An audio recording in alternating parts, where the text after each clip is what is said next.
শ্ৰদ্ধা ৰাইজ, মই মনোৰঞ্জন তালুকদাৰ, সৰ্বক সমষ্টিৰ বিধায়ক। মই এইবাৰ 3 নম্বৰ বৰপেটা লোকসভাত CPIMৰ প্ৰাৰ্থী। আজি শুৱালকুছিত ভোটৰ প্ৰচাৰৰ বাবে আপোনালোকৰ সন্মুখলৈকে আহিছো। শুৱালকুছি ৰাইজৰ বয়ন শিল্প, তাঁত শিল্পৰ সমস্যালৈ মই ৱাকিবহাল। এছেম্বলিত মই এই বিষয়টো উত্থাপন কৰিছিলো আৰু আজি আপোনালোকৰ সন্মুখত উপস্থিত হ'বলৈ পাই মই নথৈ আনন্দ প্ৰকাশ কৰিছো। নিৰ্বাচনটো সমাগত 7 মে তাৰিখে নিৰ্বাচন হ'ব। এই নিৰ্বাচনত আমি এইবাৰ কেন্দ্ৰত ভাৰতীয় জনতা পাৰ্টিৰ চৰকাৰক পৰাস্ত কৰি পেলাই এখন গণতান্ত্ৰিক ধৰ্মনিৰপেক্ষ চৰকাৰ প্ৰতিষ্ঠা কৰাৰ কাৰণে অংশগ্ৰহণ কৰিছো। 26টা বিৰোধী ৰাজনৈতিক দলে ইণ্ডিয়া গঠন কৰি আমি এইবাৰ নিৰ্বাচনত বিজেপিক পৰাজিত কৰিবলৈ নামিছো। আপোনালোকে জানে কৰবাত আসন বুজাবুজিত কিছু অসুবিধা হলেও আমি 300তকৈ বেছি আসনত প্ৰত্যক্ষভাৱে আজি বিজেপিক প্ৰত্যাহ্বান জনাইছো। প্ৰাপ্ত খবৰ মতে এতিয়ালৈকে ভাৰতীয় জনতা পাৰ্টিৰ বিৰুদ্ধে পৰিৱৰ্তনৰ হাৱা এটা বৈছে আৰু হৈ যোৱা 2টা পৰ্যায়ৰ নিৰ্বাচনত ভাৰতীয় জনতা পাৰ্টি বহু পিছ পৰি আছে। আমি এইবাৰ যে জয়ী হ'ম, কেন্দ্ৰত যে এখন গণতান্ত্ৰিক ধৰ্মনিৰপেক্ষ চৰকাৰ প্ৰতিষ্ঠা লাভ কৰিব, সেইটো নিশ্চিত। আমি বৰপেটা লোকসভাতো ঐক্যবদ্ধভাৱে নিৰ্বাচন খেলিবলৈ বিচাৰিছিলো, কিন্তু কংগ্ৰেছ দলে নাজানো কি কাৰণত তেওঁলোকে প্ৰাৰ্থী দিছে।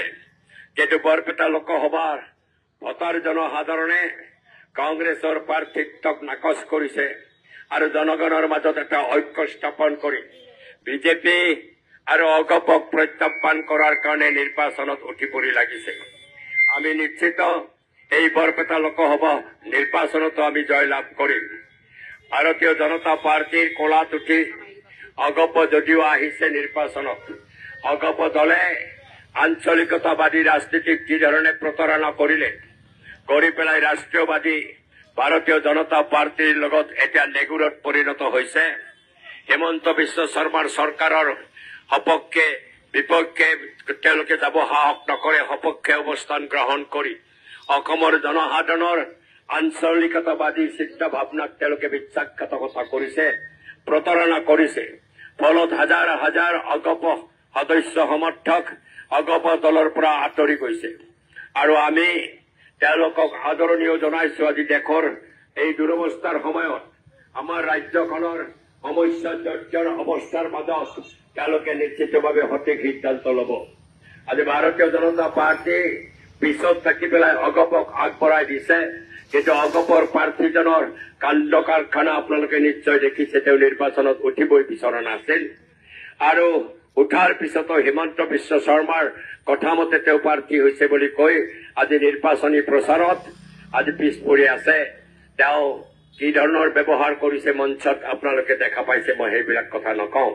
আমাৰ দৃষ্টিত তেওঁ প্ৰায় ভাৰাক্ৰান্ত আৰু অগপৰ প্ৰাৰ্থীজনে আজি পাৰ্লামেণ্টত গৈ পেলাই অসমৰ জ্বলন্ত সমস্যাসমূহ কেনেধৰণে উত্থাপন কৰিব, এইটো আমাৰ সন্দেহ আছে। নিশ্চিতভাৱে তেওঁ কোনো ধৰণৰ ভূমিকা পালন কৰিব নোৱাৰিব।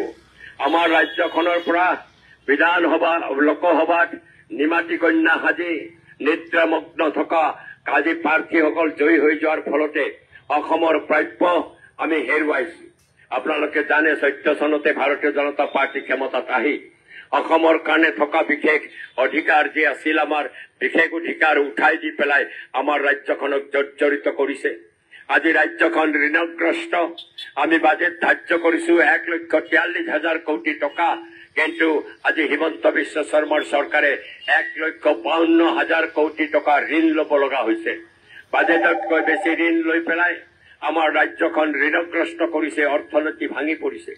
অকল হিতাধিকাৰী সৃষ্টি কৰাৰ মাজেদি আজি এই চৰকাৰখন টিকি থাকিব বিচাৰিছে। আজি আমাৰ প্ৰাপ্য বিশেষ অধিকাৰ, আমাৰ সমস্যা বানগড় খহনীয়া, আমাৰ সমস্যা আমাৰ ৰাজ্যখনৰ আজি কৰ্মহীন যুৱকৰ কৰ্মসংস্থান, আমাৰ বিশেষত বৰপেটা লোকসভা সমষ্টিৰ যিসমূহ কুটিৰ শিল্প আজি ৰূপপ্ৰায়, প্ৰায় মৃত্যুৰ মুখত পৰিছে এই শুৱালকুছিৰ তাঁত শিল্পই হওক বা হাজোৰ পিতল শিল্পই হওক বা আজি সৰ্থেবাৰীৰ কাঁহ শিল্প হওক বৰপেটাৰ হাতীদাঁতৰ শিল্প হওক এই শিল্পসমূহ ৰুগ্ম আজি প্ৰায় মৃতপ্ৰায় হৈছে এইবিলাকক জীৱন্ত কৰিব লাগিলে তাৰ কাৰণে নিশ্চিত বজাৰ সুনিশ্চিত কৰিব লাগিলে আমি নিশ্চিতভাৱে পাৰ্লামেণ্টতে যুঁজ দিব লাগিব কেন্দ্ৰীয় চৰকাৰৰ নীতিৰ ফলতে এইসমূহ ঘটিছে ৰাজ্যিক চৰকাৰে কেন্দ্ৰীয় চৰকাৰৰ নীতিত আগ উজান দিয়াৰ কাৰণে আজি শুৱালকুছিৰ তাঁত শিল্প ৰুগ্ম হৈ পৰিছে এই বিষয়সমূহ বলিষ্ঠভাৱে পাৰ্লামেণ্টত উত্থাপন কৰিবলৈ হলে নিশ্চিতভাৱে আপোনালোকে এজন যোগ্য প্ৰাৰ্থীৰ বিচাৰ কৰিব লাগিব মই যোৱা 3টা বছৰ বিধানসভাত MLA হিচাপে আছো মই 3টা বছৰত বিধানসভাত প্ৰতিদিন বিধানসভা যেতিয়া চলে বিভিন্ন বিতৰ্কত কি ধৰণে অংশগ্ৰহণ কৰিছো এই কথা নিশ্চয় আপোনালোকে বিচাৰ কৰিব মই লগতে জনাই থৈ দিওঁ আজি অগপ দলৰ যিজন প্ৰাৰ্থী এই প্ৰাৰ্থীজন মই দেখা 3টা বছৰত বিধানসভাত 3টা বাক্যও তেওঁ কোৱা নাই তেনেকুৱা এজন ব্যক্তি যাক নিমাতী কন্যা বুলি ক'ব পাৰি তেওঁক যদি পাৰ্লামেণ্টলৈকে পঠাই দিয়া যায় দলীয় স্বাৰ্থত তেতিয়াহ'লে নিশ্চিতভাৱে ৰাজ্যখন তেওঁলোকৰ প্ৰাপ্যৰ পৰা ৰাজ্য বঞ্চিত হ'ব এইকাৰণে এইবাৰৰ পাৰ্লামেণ্ট নিৰ্বাচন যথেষ্ট গুৰুত্বপূৰ্ণ এখন গণতান্ত্ৰিক ধৰ্মনিৰপেক্ষ চৰকাৰ গঠন কৰাৰ স্বাৰ্থত আপোনালোকে যাতে আজি এজন যোগ্য প্ৰাৰ্থীক বৰপেটাৰ পৰা নিৰ্বাচিত কৰে তাৰ আবেদন মই ৰাখিছো মোৰ যোৱা 3টা বছৰৰ বিধানসভাৰ কাম কাজ তাৰ আগৰ গণতান্ত্ৰিক আন্দোলনত মোৰ ভূমিকা সকলো বিচাৰ কৰি মই আশা ৰাখিছো আপোনালোকে মোক সমৰ্থন কৰিব আৰু কাশী হাতুৰী তৰাৰ ছবিত চাপ মাৰি ভোট দিব এই অনুৰোধ ৰাখি আজি আমাৰ পদযাত্ৰা চলি থাকিব মই এই সমূহ ভাষণ মই ইয়াতে সামৰণি মাৰিছো আৰু আশা ৰাখিছো আপোনালোকৰ সমৰ্থন পাম ধন্যবাদ ইমানতে আমাৰ পদসভাখন অন্ত পেলোৱা হ'ল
আমাৰ এই নিৰ্বাচনী পদযাত্ৰা নপৰা হৈ মাটি পৰ্বতলৈ যাব ৰাইজৰ উপস্থিতি আৰু সহায় সহযোগ আন্তৰিকতাৰে কামনা কৰিলো